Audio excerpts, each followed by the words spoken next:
Question है MS Word 365 में auto correct feature का उपयोग किसके लिए किया जाता है। ऑप्शन है आउटसाइड मार्जिन टैक्स, गलत वर्तनी वाले टैक्स, छोटे पुनरावर्ती टैक्स या फॉर्मूला। तो इसका आंसर ऑप्शन बी, गलत वर्तनी वाले टेस्ट के लिए करते हैं ऑटो करेक्ट फीचर का उपयोग। क्वेश्चन, यदि हम MS वर्ड 365 में किसी टेबल को डिलीट करना चाहते हैं तो निम्न में से किस टैब का उपयोग किया जाता है। तो करते हैं ऑप्शन ए, लेआउट टैब का। MS वर्ड में एक font size drop down box होता है। सबसे छोटा फ़ॉन्ट साइज कौन है जो इसमें से चुना जा सके।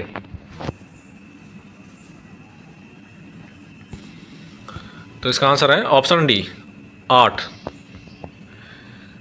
MS वर्ड 365 में हाइपरलिंक इंसर्ट करने के लिए किस शॉर्टकट की का उपयोग किया जाता है। तो हाइपरलिंक इंसर्ट करने की है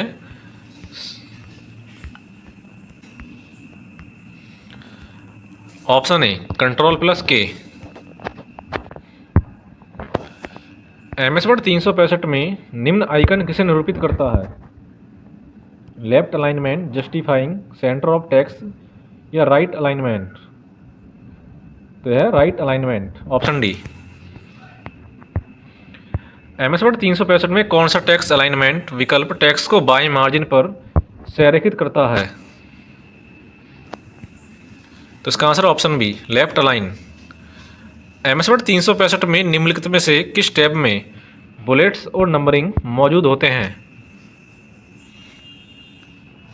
तो बुलेट्स और नंबरिंग होते हैं होम में। MS वर्ड 365 में पेज सेटअप मेन्यू में ओरिएंटेशन ऑप्शन आपको क्या बदलने की सुविधा देता है। तो देता है option B, page layout, portrait या लैंडस्केप। MS वर्ड 2019 में निम्न से कौन सी सेटिंग पैराग्राफ डायलॉग बॉक्स के इंडेंट्स एंड स्पेसिंग टैब में नहीं पाई जाती है। तो नहीं पाई जाती पेजिनेशन। MS वर्ड 365 में प्रसंग सापेक्ष सहायता प्राप्त करने के लिए किस शॉर्टकट की का उपयोग किया जाता है।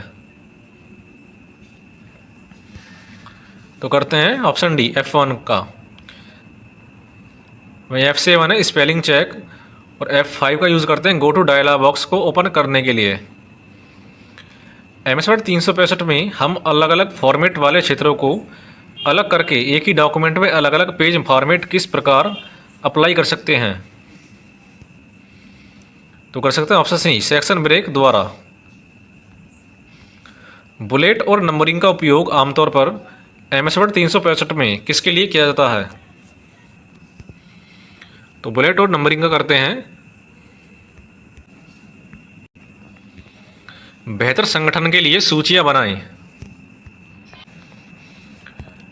MS वर्ड 365 के होम टैब में निम्न से किस समूह में बुलेट और नंबरिंग मौजूद होते हैं।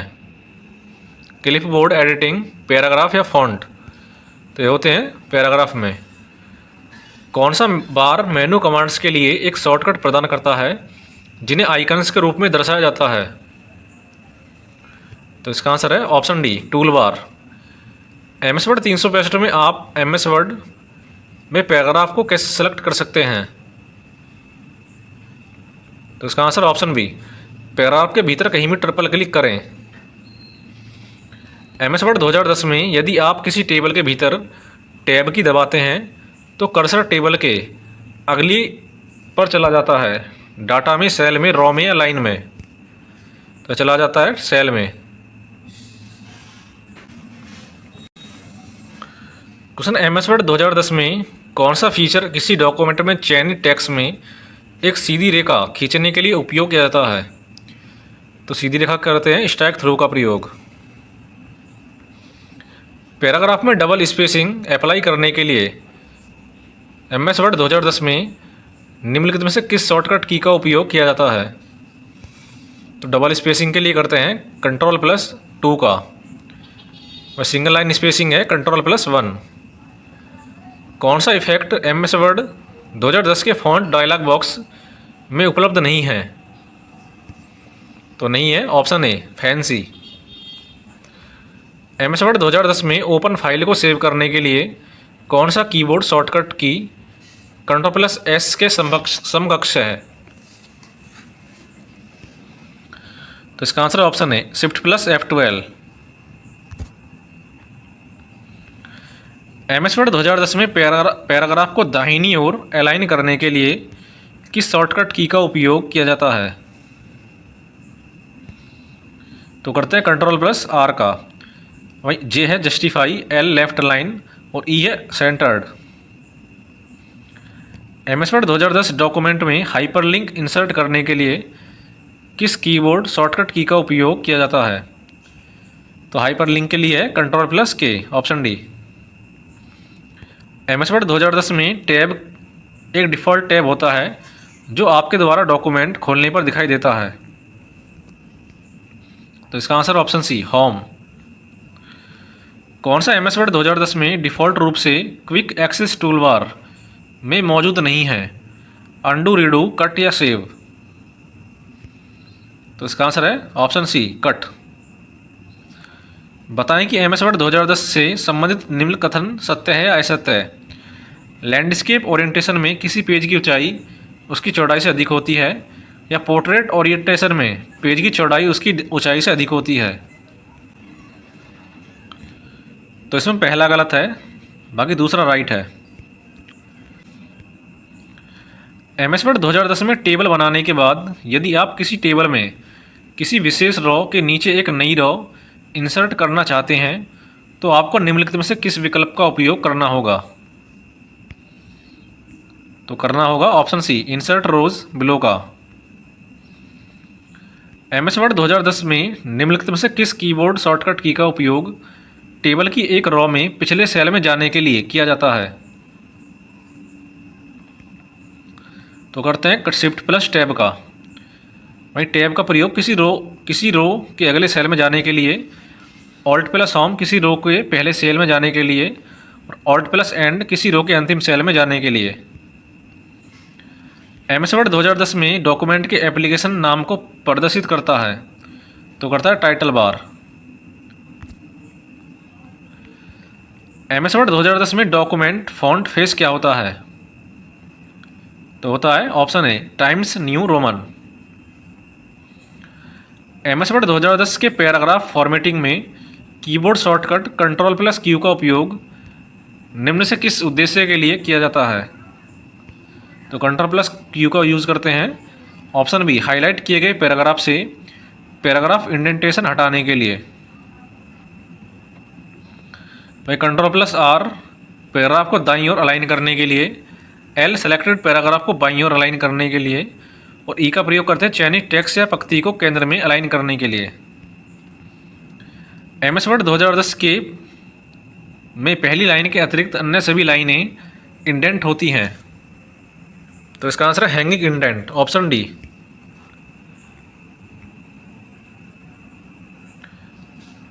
एमएस वर्ड 2010 में आप किसी डॉक्यूमेंट के किसी विशिष्ट हिस्से से टेक्स्ट को कट कर सकते हैं और उस टेक्स्ट को उस डॉक्यूमेंट में कहीं भी पेस्ट कर सकते हैं। जब आप टेक्स्ट को कट करते हैं तो यह पर स्टोर हो जाता है। तो स्टोर हो जाता है क्लिपबोर्ड में, ऑप्शन। एमएस वर्ड 2010 अस्थायी नाम के साथ के रूप में एक नया डॉक्यूमेंट ओपन करता है? तो इसका आंसर डॉक्यूमेंट 1। एमएस वर्ड 2010 में रूलर के संदर्भ में निम्न से कौन सा कथन गलत है?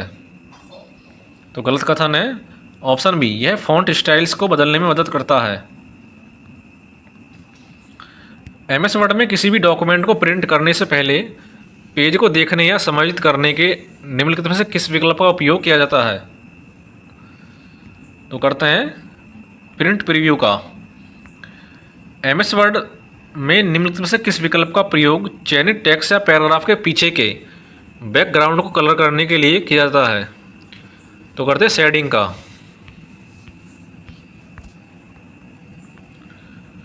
एमएस वर्ड में टेक्स्ट फॉर्मेटिंग के संदर्भ में इटैलिक विकल्प निम्न से किस श्रेणी के अंतर्गत आता है? तो इटैलिक आता है फॉन्ट स्टाइल के अंतर्गत। एमएस वर्ड 2007 में पहले से मौजूद डॉक्यूमेंट को खोलने के संदर्भ में निम्न में से कौन सा कथन असत्य है? तो असत्य है ऑप्शन ए। एमएस वर्ड 2010 में निम्न से कौन सा ऑपरेशन आपको डॉक्यूमेंट में कंटेंट क्लिपबोर्ड से डालता है? तो इसका आंसर है option D, paste. MS word 2010 में दाईं ओर एक शब्द को मिटाने के लिए किस शॉर्टकट की का उपयोग किया जाता है? तो करते हैं कंट्रोल प्लस डिलीट का। क्वेश्चन, एमएस वर्ड 2010 में बाईं ओर के एक कैरेक्टर को हटाने के लिए शॉर्टकट की का उपयोग किया जाता है? तो करते हैं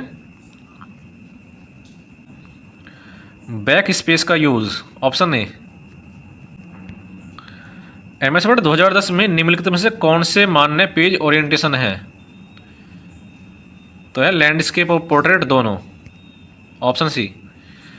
एमएस वर्ड 2010 में स्टाइल्स के संदर्भ में निम्न से कौन सा कथन सत्य है? तो सत्य कथन है ऑप्शन ए। स्टाइल्स केवल एक परिभाषा है जो यह बताता है कि टेक्स्ट को कैसा दिखाना चाहिए, और स्टाइल से पूरे डॉक्यूमेंट में क्विक फॉर्मेटिंग संशोधनों की सुविधा देती है। एमएस वर्ड 2010 में स्पेलिंग चेक करने के लिए किस की का उपयोग किया जाता है? तो स्पेलिंग चेक करने की है F7, वहीं F12 है save as.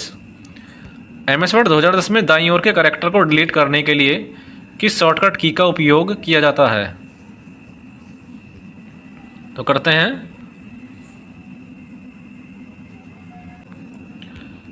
Option A, delete का यूज। जब एमएस वर्ड 2010 का कोई डॉक्यूमेंट पहले से खुला हो तो नया डॉक्यूमेंट खोलने के लिए किस कीबोर्ड शॉर्टकट की का उपयोग किया जाता है? तो करते हैं कंट्रोल प्लस एन का। वही वाई है रेडो यानी पिछली की गई क्रिया को दोहराने के लिए, कंट्रोल प्लस वी है क्लिपबोर्ड के कंटेंट को पेस्ट करने के लिए, और एन है नया डॉक्यूमेंट खोलने के लिए। एमएस वर्ड 2010 में समान टेक्स्ट को फिर से टाइप करने के बजाय हम समय और मेहनत को कम करने के लिए किसका उपयोग कर सकते हैं? तो कर सकते हैं option B, copy plus paste का। एमएस वर्ड 2010 में एक पैराग्राफ या खंड के आरंभ में सजावटी अवयव के रूप में किए जाने वाले एक बड़े कैपिटल लेटर को बनाना को संदर्भित करता है? तो यह संदर्भित करता है ऑप्शन ए, ड्रॉप कैप को। एमएस वर्ड 2010 डॉक्यूमेंट को बंद करने के लिए कीबोर्ड शॉर्टकट की है? तो इसका आंसर है option C, control plus W. X है टेक्स्ट को कट करने के लिए, वाई है अडू को रिपीट करने के लिए, और जेड है अंडू करने के लिए। एमएस वर्ड 2010 में लिखित टेक्स्ट और पेपर के किनारे के बीच की दूरी को क्या कहा जाता है? तो इसका आंसर आपको देना है कि एमएस वर्ड 2010 में लिखित टेक्स्ट और पेपर के किनारे के बीच की दूरी को क्या कहा जाता है।